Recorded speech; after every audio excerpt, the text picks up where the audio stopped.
이 시간 저희들에게 주신 하나님의 말씀은 마태복음 28장 9절 10절입니다. 예수께서 그들을 만나 이르시되 평안하냐 하시거늘 여자들이 나아가 그 발을 붙잡고 경배하니 이에 예수께서 이르시되 무서워하지 말라. 가서 내 형제들에게 갈릴리로 가라 하라. 거기서 나를 보리라 하시니라. 아멘. 찬송 불렀듯이 주 예수님 이 순간 이 자리에서 우리 마음에 오시기를 간절히 소망하는 우리 모두가 되기를 원합니다. 우리 옆에 오신 분 축복하면서 인사 나누겠습니다. 당신에게 주신 가장 큰 축복은 평안입니다.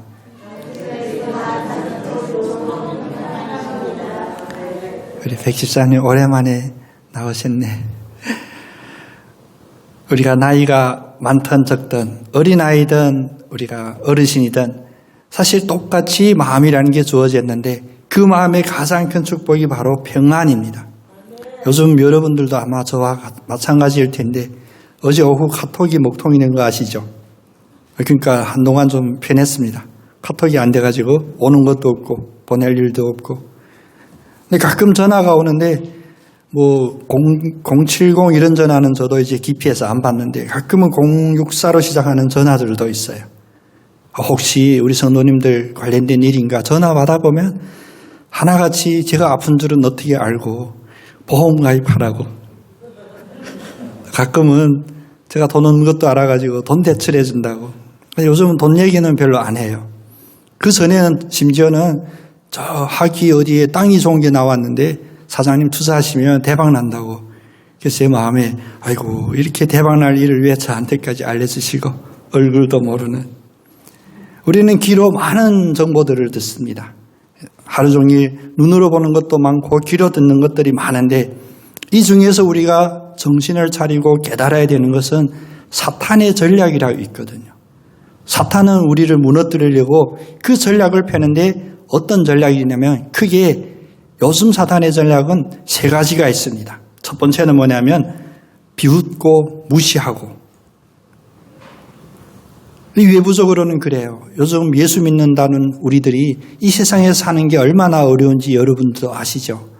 모든 문제에 있어서 전에는 강하게 반박하고 핍박했지만 요즘은 환경이 우리에게 주는 그 핍박은 바뀌었습니다. 사탄의 전략이 바뀌었어요. 우리에게 강제적으로 핍박하고 심지어 잡아가고 단두대에 세우고 십자가에 못 박겠다 이런 수법이 아니라 요즘 수법은 비웃는 겁니다. 조롱하는 겁니다. 항상 우리를 좌절하게 하는데 그 수법이 교묘하게 너는 안 돼. 이미 망했어. 아무 희망이 없어. 그리고 한 수 더 떠서 예수 믿는 네가 한번 드러내봐. 네가 예수 믿는다며 이 문제 해결해봐. 결국은 조롱하거든요. 구약 성경을 보면 이스라엘 성전이 무너지고 예루살렘 성곽이 무너지고 힘이 있고 똑똑하고 또 총명해 보이는 모든 이들이 포로로 잡혀갔던 그 시대에 느헤미야가 예루살렘 그 성곽을 다시 재건하려고 시작할 때 그 주변에 있는 사마리아 왕이라든지 그들도 처음 공격으로 방해한 것이 아닙니다. 비웃거든요. 그것이 바로 예레미야서 4장에 나오는데 느헤미야가 예루살렘 성곽을 재건하려고 할 때 사마리아 왕 이름이 산발락인데 산발락은 그에게 다가와서 뭐라고 하냐면 아이고 니들이 스스로 견고해지려고 하냐. 하루 안에 이 일을 마치려고 하냐. 불에 탄 돌 위에 성곽을 세울 수 있겠느냐. 더 얄밉기는 그 옆에 있던 암몬 사람 도비야라고 하는 사람이 있어요. 그가 뭐라고 비웃냐면 니들이 성곽을 쌓을지라도 여우가 올라가도 무너지리라. 쓸모없는 짓 한다는 거예요. 사탄의 전략은 바로 비웃는 거예요. 외부적으로. 외부적으로 우리에게 조롱하고 비웃고 예수 믿는 이 믿음을 흔들고 있을 때 우리의 마음 안에는 어떤 것이 일어나느냐. 사탄의 두 번째 전략은 바로 두려움을 주는 거예요. 외부적으로 우리를 조롱하고 위축되게 하면 우리의 마음에 두려움이 생기고 희망이 없게 만듭니다. 특별히 역사적으로 보면 예수님 그 시대만 해도 구약 시대에도 마찬가지고 사탄은 어떤 식으로 두려움을 줬냐면 힘으로 죽음으로 직접적으로 공포를 주었습니다. 그러나 현대 사탄은 무엇이냐? 단지 불안하다라는 요 심리 하나만으로도 우리들에게 두려움으로 다가옵니다. 그래서 가끔은 우리의 기 속에 속삭이죠. 힘들지, 어렵지, 어떻게 될지 모르겠지. 사실 우리도 몰라. 앞으로 어찌 될지 우리는 알 수 없어. 가까이 다가와서 친절한 듯 하지만 우리에게 소망을 두지 않는 모든 음성은 여러분 차단하시기를 바랍니다. 그 외모가 어떠하든지, 얼굴이 잘생겼든지, 심지어는 교회에서 신앙생활을 한 시간이 오래일지라도 우리에게 다가와서 희망이 없는 이야기를 하는 그런 음성들은 차단해야 됩니다. 왜냐? 이것이 바로 영적인 전쟁이에요. 부정적이고 희망이 없는 이야기를 들으면 들을수록 우리의 마음에 두려움을 줍니다. 세 번째로는 사단의 전략 세 번째는 무엇이냐면 우리 공동체 안에 분쟁이 있게 합니다. 외부적으로는 조롱하고 우리의 마음속에는 두려움이 생기게 하고 결국은 예수 그리스도 머리로 삼고 함께 모인 교회 공동체에 불안감을 조성하고 분쟁을 조성하고 원망하는 마음, 정죄하는 마음, 특별히 입술을 사탄이 주장하면 부정적인 이야기, 정죄하는 이야기로 가득하게 됩니다. 결국 내 탓. 무슨 일을 하려고 해도 어렵습니다. 얼핏 듣기에는 다 합리적인 주장을 건의를 하는 것 같지만 그런 것들이 모여지면 추진할 수가 없고 심지어는 깨지게 만듭니다. 사탄이 전략이 이러할진데 주님은 어떤 마음으로 우리를 바라보실까요? 오늘 본문 말씀은 예수님이 십자가에 못 박혀 죽으시고 장사 지낸 그 다음 날이에요. 환경적으로 보면 완전히 절망에 빠져야 될 그러한 상황이었습니다.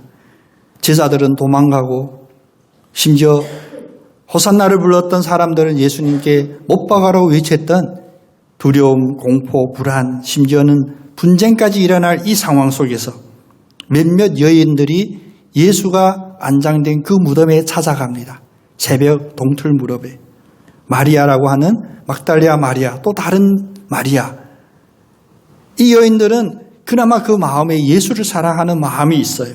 왜 예수가 묻힌 무덤에 찾아갔는지 알 수는 없습니다. 그러나 그들은 찾아갔습니다. 찾아간 그들에게 어떤 일이 생겼냐. 큰 지진이 일어나더니 하늘로부터 천사가 내려와서 그 무덤 입구를 막고 있는 큰 돌을 옮기고 천사가 그 돌 위에 앉습니다. 무덤을 지키던 병사들과 이 마리아, 이 여인들은 이 광경을 보고 그 누구나 할 것 없이 죽을 것 같이 무서워 떨었습니다. 이때 천사가 모든 사람에게 이야기합니다. 예수를 사랑하는 마음으로 다가온 여인들에게도 또 예수의 그 죽음을 지키려고 서 있는 로마 병정들에게도 똑같이 말합니다. 두려워하지 말라. 그리고 특별히 예수를 찾는 그 여인들에게 말하기를 나는 너희가 십자가에 달려 죽은 예수를 찾으러 온 줄로 안다. 그 예수님은 여기에 계시지 않는다. 말씀대로 다시 살아나셨다. 너희는 얼른 뛰어가서 제자들에게 전하기를 예수님은 죽은 자 가운데서 살아나셔서 그들보다 먼저 갈릴리에 가 계시니 어서 그를 뵙도록 하라. 이 메시지를 전하라고 합니다. 여인들은 두 가지 마음이었습니다. 이 이야기를 듣고 큰 기쁨과 두려움이 엇갈려서 급히 무덤을 떠나 예수의 제자들을 찾아 달려갑니다. 그 길에서 부활하신 예수님을 만납니다. 오늘 9절 말씀이에요. 여인들을 만난 예수님은 무엇이라고 하냐? 평안하냐? 우리 한번 같이 고백해 볼까요? 평안하냐? 오늘 이 음성이 주님이 우리에게 주신 음성으로 들리기를 원합니다. 달려가는 여인들에게 큰 기쁨과 두려움으로 아마 우리 요즘 말로 표현하면 정신없이 경황 없이 그냥 달려가는 여인들에게 평안하냐라고 묻습니다. 여인들은 그의 발을 붙잡고 그에게 절합니다. 왜? 두려움 때문에, 기쁨 때문에, 감격 때문에 복잡한 심정을 가지고 그에게 절할 때 예수님이 다시 말합니다. 무서워하지 말라. 가서 나의 형제들에게 갈릴리로 가라고 전하여라. 그러면 거기서 그들이 나를 만날 것이다. 비웃음도 가득하고 우리의 마음속에 두려움도 염려도 가득하고 또 우리 내부에도 분쟁이 있을 만한 이 세상 속에서 오늘 이 말씀하시는 주님, 평안하냐 말씀하시는 주님을 만나는 축복이 있기를 원합니다. 그리고 주님께서 지금 이 순간 여러분의 심령에 말씀하십니다. 평안하냐, 평안하냐. 우리 성경에 보면 평안하냐 의문구 같이 질문 같이 나와 있죠. 사실 우리도 인사하면 우리 한국의 인사법입니다. 안녕하세요? 물음표이죠. 우리의 인사법이 안녕하세요여서 우리의 성경도 평안하냐라고 표현됐는데 원어로 살펴보면 카이로, 헬라어로 카이로, 히브리어로 샬롬인데 이것은 평안할지어다. 의문구가 아니라 바로 명령구이고 감탄구입니다. 평안할지어다. 오늘 인사말처럼 우리에게 평안할지라고 하는 예수님의 이 말씀이 지금 여러분의 여러 가지 다양하고 복잡하고 특별히 평안이 없는 우리의 마음에 평안으로 임하기를 축복합니다. 예수님은 사실 처음부터 평안이었습니다. 예수는 평안이었습니다. 예수님이 오기 전에 이 예수를 잉태한 마리아, 전적으로 하나님의 은혜로 이루어진 기적 같은 일이지만 여러분 생각해 보십시오. 그 당시 상황에서, 요즘 상황도 말고 그 당시 상황에서 결혼 안 한 마리아가 성령으로 잉태했다는 이 사실이 세상에서 어떻게 비춰질까요? 그냥 조롱거리뿐이 아닙니다. 사회적으로 돌멩이를 맞아 죽어야 될 그런 상황입니다. 그래서 남편 요셉이 이 일을 몰래, 남들 몰래 감추고 그냥 소문 없이 없애려고 했다, 낙태하려고 했다라는 기록도 있게 되죠. 그러나 천사 가브리엘이 마리아에게 찾아가서 네가 잉태한 것이 하나님께서 성령으로 잉태하신 하나님의 독생자, 우리 말 성육신이라는 고지를 할 때 뭐라고 말합니까? 마리아를 처음 만났을 때 천사 가브리엘은 은혜를 받은 자여 평안할지어다. 여기서 평안할지어다 하고 지금 본문에서 나오는 예수님이 평안하냐가 똑같은 단어입니다. 평안하라. 왜? 주께서 너와 함께 하시도다. 평안하리라는 주께서 우리와 함께 하신다는 말씀입니다. 예수님이 이 땅에 올 때 그 첫 시작에 마리아는 바로 이 평안으로부터 예수를 준비합니다. 마리아는 이 말을 듣고 놀라서 이런 인사가 무엇이냐, 어쩌미냐 라고 생각합니다. 그때 천사가 말하기를 무서워하지 말라. 네가 하나님께 은혜를 입었느니라. 보라, 내가 잉태하여 아들을 낳으니 그 이름은 예수라 하라. 예수는 바로 평안입니다. 무서워하지 말라. 하나님의 은혜를 입었느니라. 주께서 함께 하시도다. 이것이 바로 예수 이름의 함의입니다. 그래서 마태복음 1장 23절에 예수가 태어났을 때 예수의 이름에 대하여 분명한 설명을 하시죠. 보라, 처녀가 잉태하여 아들을 낳을 것이요 그의 이름은 임마누엘이라 하리라. 이를 번역한즉 하나님이 우리와 함께 계시다 함이라. 예수의 이름은 임마누엘이요 하나님이 우리와 함께 하심이요 그 결과는 바로 평안입니다. 무서워하지 않고 하나님의 은혜를 입었고 주께서 함께 하심이 바로 평안입니다. 어떠한 상황 속에서라도 예수를 구주로 영접한 이 자리에 계신 모든 분들은, 그리스도인들은 마음에 평안이 있어야 합니다.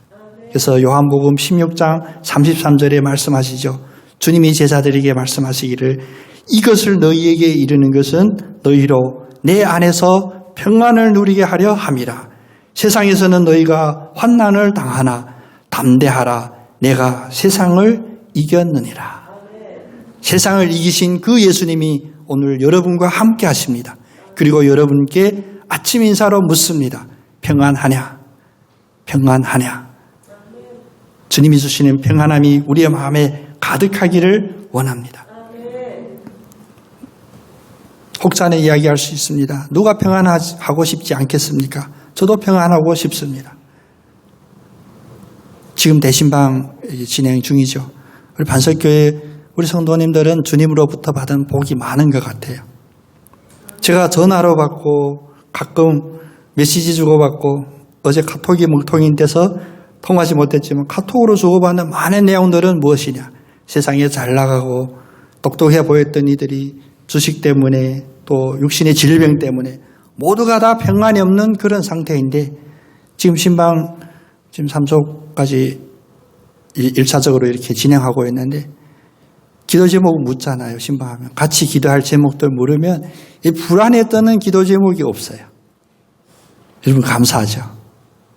억지로 꾸며낸 것이 아닙니다. 특별히 얼굴을 보면 얼굴의 어둠들이 많이 사라져 있어요. 특별히 천사처럼 환한 얼굴들이 있습니다. 주님이 말씀하시기를 담대하라 내가 세상을 이겼느니라 라는 이 말씀이 우리의 심령에 뿌리 박힌 걸 볼 수 있어서 감사했습니다. 혹시라도 아직도 내 마음에 100%로 평안이 없다면 뭔가 두렵고 뭔가 염려가 되고 이런 부분이 있다면 오늘 이 말씀 속에서 100% 평안을 회복하는 축복이 있기를 원합니다. 그러면 100%의 평안을 회복하려면 어떤 상황이어야 하나? 오늘 말씀을 보면 믿음의 일을 할 때 주님의 평안을 맞을 확률이 높아요. 골방에서 홀로 산에 올라가서 낚시하다가 새벽에 홀로 낚시하다가 이런 상황에서 마음의 평안이 오는 게 아닙니다. 세상은 엉뚱한 이야기를 하죠. 번잡한 세상을 속세를 떠나라. 지난주에 누구도 저한테 카톡 왔어요. 속세를 떠나고 싶대요. 네가 떠나고 싶지 않아도 떠날 때 있으니까 그런 일은 걱정하지 마. 그랬더니 형님 득도 하셨네요. 홀로 외롭게 있거나 어둠 속에 있거나 멀리 떠나 있는 것이 평안을 얻는 길이 아닙니다. 믿음의 일을 할 때 바로 평안의 주님을 만날 수 있습니다. 오늘 이 여인들을 보세요. 그들의 상황이 평안에 있을 만한 상황입니까? 경황이 없을 상황이에요. 그렇게 의지하던 예수님도 돌아가셨는데 믿을 수 없는, 이성적으로 믿을 수 없는 부활을 했다고 하고 무덤이 비어있고 그런데 예수님이 이게 환상인지 실체인지 하여간 나타나셔서 평안하냐? 우리말로 하면 안녕하세요. 얼마나 놀랬겠어요. 그러나 그들이 한 일을 보면 제자들에게 알리려고 다른질 할새 예수께서 그들을 만나 이르시되 여인들이 제자들에게 이 믿음의 복음을 전하려고 복음의 일을 수행하려고 다름질할 때 예수께서 그들을 만나셨습니다. 제자들도 다 도망갔어요. 빈 무덤에서 환상도 봤는데 지진도 일어나요. 이런 상황 속에서도 이 여인들은 아이쿠 겁나 죽을 것 같아. 자기 집으로 도망간 것이 아니라 천사가 말하고 천사가 그들에게 주었던 그 믿음의 일을 행하려고 다름질할 때 예수님을 만났다는 것입니다. 이 사실에서 우리가 알아야 될 것은 예수님은 우리가 주님의 사역을 감당하실 때 우리에게 나타내시기를 원하시고 기뻐하신다는 사실입니다. 왜? 어둠의 일이 아니라 주님의 일을 하고자 그 자리에 있을 때 우리의 영이 가장 맑아서 주님의 그 평안을 온전히 바라볼 수가 있습니다. 세상에 묻혀 있으면 우리는 세상의 영향을 받죠. 주변이 다 부정적인 이야기하면 우리도 저도 모르게 부정적이 됩니다. 그러나 주님의 일을 감당하는 그 자리에 있을 때 우리의 눈도 우리의 귀도 우리의 마음도 주님의 평안을 가장 분명하게 똑똑히 바라볼 수가 있습니다. 또 우리가 주님의 일을 할 때 사실은 우리가 주님을 가장 필요로 함을 느끼게 됩니다. 주님의 일을 하지 않을 때는 주님이 필요치도 않아요. 그러나 주님의 일을 할 때 우리는 주님이 하셔야 되는구나, 주님이 도와주셔야 하는구나를 이 필요를 가장 분명히 알 수가 있습니다. 그리고 주님의 일을 할 때 우리는 주님과 하나 될 수가 있습니다. 주님이 가장 기뻐하는 주님의 일을 할 때 주님께서는 주님의 그 기쁨을, 주님의 그 감사함을 우리에게 축복으로 가져다 주는데 그것이 바로 평안입니다. 오늘도 우리는 육신의 몸으로 이곳에 왔다 절대 그렇게 생각하지 않는 영적인 여러분 되기를 원합니다. 육의 일이 아니라 영의 일로 주님의 평안을 맞이하시는 여러분 되시기를 원합니다. 로마서 8장 5절부터 8절에 보면 바울이 고백합니다. 육신을 따르는 자는 육신의 일을, 영을 따르는 자는 영의 일을 생각하나니 육신의 생각은 사망이요 영의 생각은 생명과 평안이니라. 육신의 생각은 결국 사망입니다. 오늘도 우리 이 자리에 앉아 계신 여러분 중에 아직도 어느 한 부분에 육신의 생각, 세상의 생각이 있다면 그 결말은 바로 죽음입니다. 결국 평안이 있을 수 없습니다. 그래서 육신의 생각은 하나님과 원수가 되나니 이는 하나님의 법에 굴복하지 아니할 뿐만 아니라 할 수도 없습니다. 육신에 있는 자들은 하나님을 기쁘시게 할 수 없느니라. 주님을 기쁘시게 할 수 없는 육신이 어찌 주님으로부터 평안을 얻을 수 있겠습니까? 주님으로부터 은혜를 받으면 오늘 8절 말씀처럼 무서움과 큰 기쁨이 함께 있는 사역입니다. 우리의 모든 사역 속에 기쁨만 있는 것이 아니라 무서움도 있는 것 당연합니다. 왜? 우리의 육신으로 영의 일을 감당하려고 하니까. 그러나 육신으로 영의 일을 감당할 때 우리의 생각은 영의 생각을 해야 사망으로 이끄는 이 육신에 우리를 멸망시키는 그 길에서 벗어나 생명과 평안을 가질 수가 있습니다. 오늘도 육신의 생각으로 오셨다면 예배 마치고 돌아가시는 여러분이 영의 생각으로 충만하는 은혜가 있기를 축복합니다. 마지막으로 주님께서 우리에게 평안하냐라고 먼저 다가오시면 우리를 다시 일으켜 세워주시고 살리시려고 하시는 일입니다. 앞에서 사탄의 계략을 말씀드렸잖아요. 조롱하고 비난하고 우리에게 두려움이 있게 하고 결국 우리 내부에서 분쟁이 생기게 하고 분열이 일어나게 하는 것, 조롱하는 것. 예수님이 십자가에 처참하게 처형된 것도 그 세상의 조롱거리였어요. 나오잖아요. 네가 진짜 하나님의 아들이면 이 십자가에서 네가 살아나봐. 십자가에서 내려와봐. 이것은 조롱이거든요. 우리도 세상에 사는 우리 이웃과 똑같이 어려움에 처할 때, 육신의 질병이라든지 경제적인 어려움이 있을 때 세상은 우리에게 뭐라고 조롱합니까? 예수 믿으면 예수가 해결하게 해달래. 예수 이름으로 병이 낫게 한번 해봐봐. 조롱하는 우리들에게 특별히 그래서 결국은 예수의 부활을 너희들이 믿어? 지난번에도 말씀드렸지만 심지어 목회자라고 하는 이가 설교에서 예수의 부활을 인정하지 않는다고 설교하는 이런 말도 않는 이런 일이 생길 수 있으면 바로 사단의 전략이었습니다. 그런데 부활하신 주님을 만났던 이 여인들이 오로지 평안만 있었을까요? 아닙니다. 그들 마음은 오히려 불안이 더 컸어요. 왜?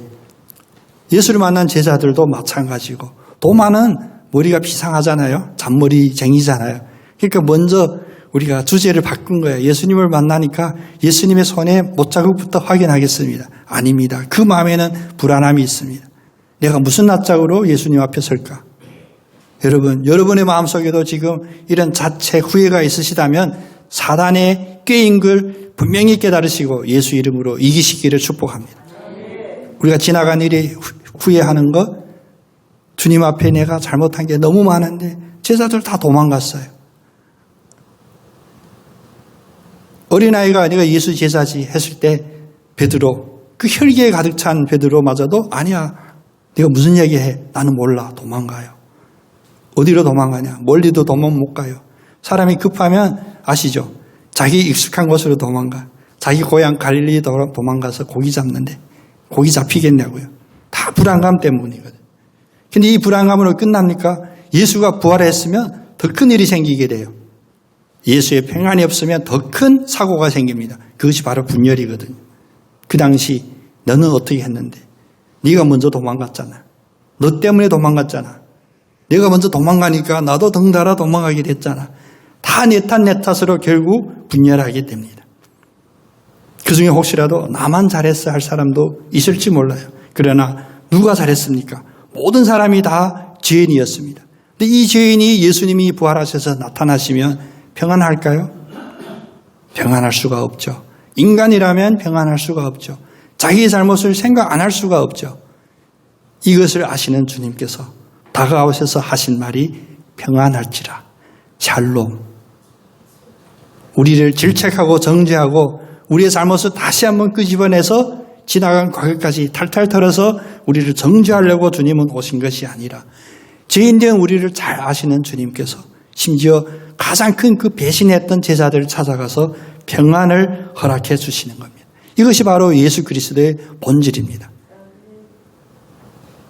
여러분, 너무나 어처구니 없고 너무나 유치한 질문 같겠지만 여러분 담대하게 큰 목소리로 고백해 주셨으면 좋겠습니다. 여러분 예수를 믿으십니까? 우리가 예수를 믿는다면 예수의 그 본질을 믿어야 돼요. 예수님은 우리에게 주시는 것은 평안을 주시려고, 심지어 우리의 어떤 잘못 때문에, 과오 때문에 도저히 사람들 앞에, 예수 앞에 얼굴 들고 설 수 없는 우리를 용서하시고 우리에게 평안을 주시려고 다가오신 것입니다. 하나님의 본질을 예레미야서 29장 11절에서 13절에 말씀하시죠. 여호와의 말씀이니라. 이것은 어느 선지자의 이야기가 아니라 하나님께서 직접 하신 말씀입니다. 여호와의 말씀이니라. 너희를 향한 나의 생각을 내가 아나니. 하나님의 생각을 우리가 짐작하거나 연구해서 아는 게 아니라 내가, 여호와가 내 생각을, 여호와의 생각을 안다라고 말씀합니다. 그럼 그 하나님 여호와의 생각은 무엇일까요? 평안이요 재앙이 아니니라. 너희에게 미래와 희망을 주는 것이라. 너희가 내게 부르짖으며 내게 와서 기도하면 내가 너희들의 기도를 들을 것이요 너희가 온 마음으로 나를 구하면 나를 찾을 것이요 나를 만나리라. 예수 만나기를 소원하시죠? 예수 만나서 무엇 하시려고요? 지금까지 울부짖으며 눈물로 기도했던 이 기도 이제 다음 단계로, 다음의 차원으로 넘어가시는 축복이 있기를 원합니다. 온 마음으로 예수를 구했을 때 예수를 만나고, 예수를 만났을 때 우리에게 주시는 평안이요 희망과 미래를 갖는 여러분 다 되시기를 원합니다. 우리는 어떠한 순간이든지 바로 이 평안을 만났던 제자들처럼 살아야 됩니다. 소망에 힘에 가득해야 됩니다. 이 여자들처럼 환경을 보면 어디 다른 박질할 만한 상황이 아니에요. 절망하고 놀래서 쓰러지고 혼절해야 될 이 상황 속에서도 그들은 절실한 마음을 가졌어요. 무덤도 찾아갔고 빈 무덤도 보았고 다시 제자들에게 이 복음의 소식을 전하라는 그 사명 속에 그들은 희망을 갖게 되었습니다. 두 번째는 희망을 가졌을 때 우리가 반드시 해야 될 가장 중요한 믿음의 행위는 무엇이냐? 바로 하나님의 그 주권을 인정하는 것입니다. 오늘 여인들은 평안하냐라고 말씀하는 예수를 만나고 엎드려 그 발을 붙잡았습니다. 엎드려서 그 발을 붙잡았습니다. 이것은 무엇이냐? 바로 신앙의 예배의 형태인데 나의 주권이 아닌 주님의 주권을 인정하는 것입니다.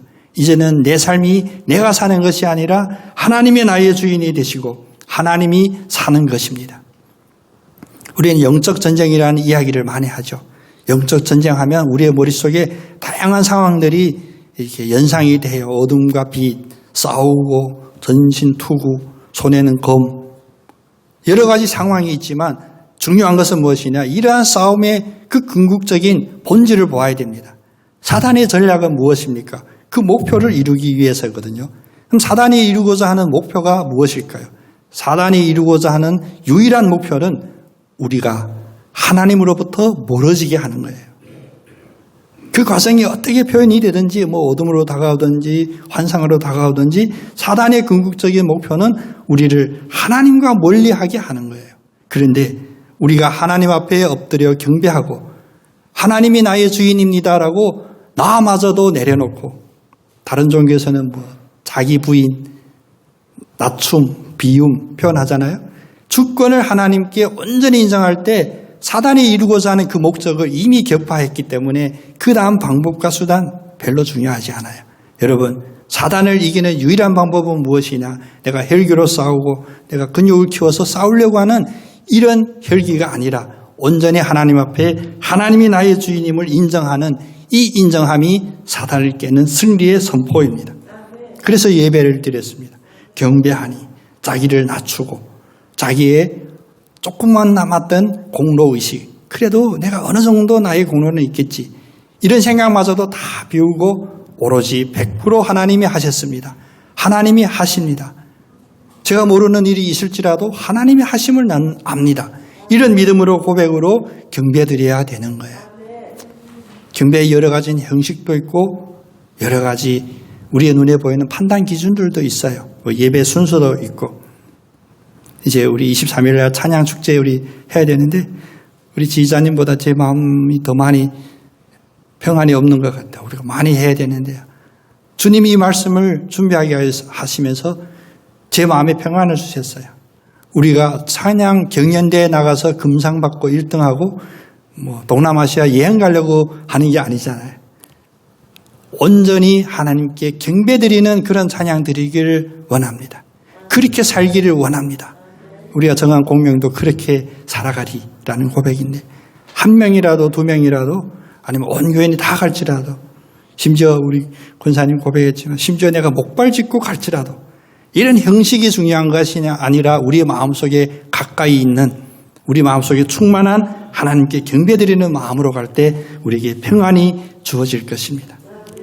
디모데후서에서 사도 바울은 다시 한번 확인해 줍니다. 디모데후서 1장 7절 8절, 하나님이 우리에게 주신 것은 두려워하는 마음이 아니요 오직 능력과 사랑과 절제하는 마음이니, 그러므로 너는 내가 우리 주를 증언함과 또 주를 위하여 갇힌 자 된 나를, 이 바울을 부끄러워하지 말고 오직 하나님의 능력을 따라 복음과 함께 고난을 받으라. 하나님이 우리에게 주시는 것은 두려워하는 마음이 아니요 오직 능력과 사랑과 절제하는 마음이라고 하십니다. 이 고백이 사도 바울의 고백이 아니라 오늘 이 자리에 계신 여러분의 고백이 되기를 원합니다. 영적으로 나태해지는 것 환경 탓할 수 없습니다. 누구 때문에 아닙니다. 목사 때문에도 아니고요. 교회 때문에도 아닙니다. 바로 여러분이 평안을 만나야 될 그 주님께서 답을 찾아야 됩니다. 또 여러분이 평안을 받으셨다면 나만 평안할 수가 없어요. 오늘 여인처럼 갈릴리로 다른 박질에 뛰어가야 됩니다. 왜? 주님을 만났다 이 평안을 전해야 하니까. 그리고 혹시 갈릴리 강가에서 고기 한 마리도 못 잡고 낙심했는 베드로와 그 무리들, 우리가 그 처지라 할지라도 하나님은 우리를 그 갈릴리에서 다시 시작하게 하십니다. 오늘 여러분께 이 미약한 시작을 붙잡고 장대하게 회복이 되는 역사가 있기를 원합니다. 여러분이 주저앉았던, 낙심했던, 눈물로 기도드렸던 그 갈릴리에서 여러분 평안의 주님을 다시 만나시고 다시 회복하시기를 원합니다. 세상을 살면서 두려울 게 많죠. 아프니까 저도 병원 가요. 누가 목사님 어떻게 믿음 없이 아프면 기도해야지. 목사도 아프면 병원 가야 됩니다. 그러나 병원에 갈지라도 두려워할 것을 두려워하고 두려워하지 말아야 될 것을 두려워하지 않는 하나님의 동행하는 발걸음이 되기를 원합니다. 세상에 두려워할 것 많죠. 그러나 마태복음 10장 28절에 주님이 규정해 주셨습니다. 세상에는 두 가지가 있어. 하나는 무엇을 두려워해야 되고 무엇을 두려워하지 말아야 되냐. 마태복음 10장 28절에 몸은 죽어도 영혼은 능히 죽이지 못하는 자들을 두려워하지 말고 오직 몸과 영혼을 능히 지옥에서 멸하실 수 있는 이를 두려워하라. 세상에 무엇도 두려워하지 말고 오로지 하나님 앞에 경외하라 라고 하십니다.